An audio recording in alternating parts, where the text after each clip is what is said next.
Subscribe, friends! Shamus the talking dog had a dream. The dream was simple. He would open a restaurant, it would serve soup, it would be the best soup in the entire world, and people would come from far and wide just to taste it. He had trained for this. He had graduated from cooking school. He had won the golden soup spoon. He had painted the sign himself. It said, Super Duper Soup Shop, in his very best handwriting. The morning of the grand opening, Shamus stood outside his shop and looked at the sign. He straightened his chef's hat. He adjusted his apron. He took one very deep breath. I am ready. He was not entirely ready. The first thing that happened was the sign fell down. Not all the way down, just enough to be crooked. Shamus went to fix it. While he was fixing it, Soupy, his small mouse friend and unofficial assistant, wandered into the kitchen unsupervised. This was, as we have established on previous occasions, a significant oversight. By the time Shamus came back inside, Soupy had knocked over the salt, the entire container of salt, into the soup. Shamus tasted the soup. That is not right.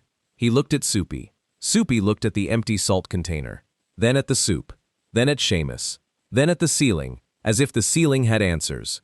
It did not. Shamus took a breath and started again. New soup, fresh pot. He measured everything carefully. He stirred slowly and with purpose.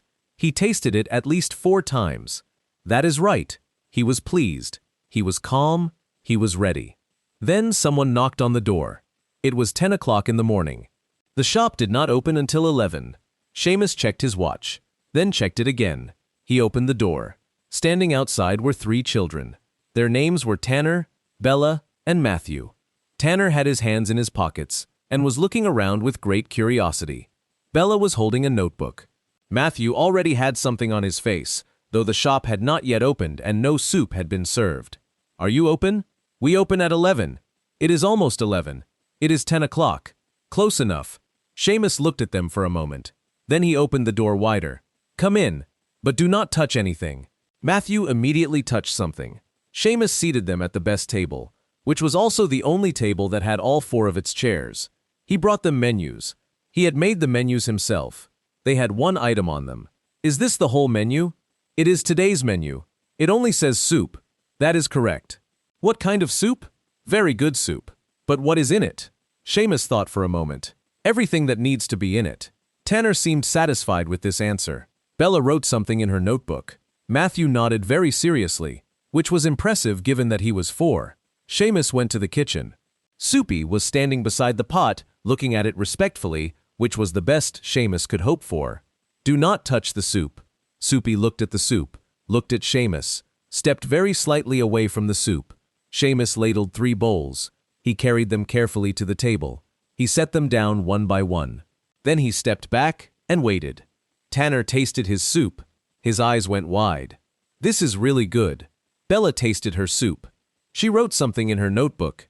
Then she crossed it out and wrote something else. Matthew picked up his spoon upside down, but eventually got it sorted. From outside the window, something was watching.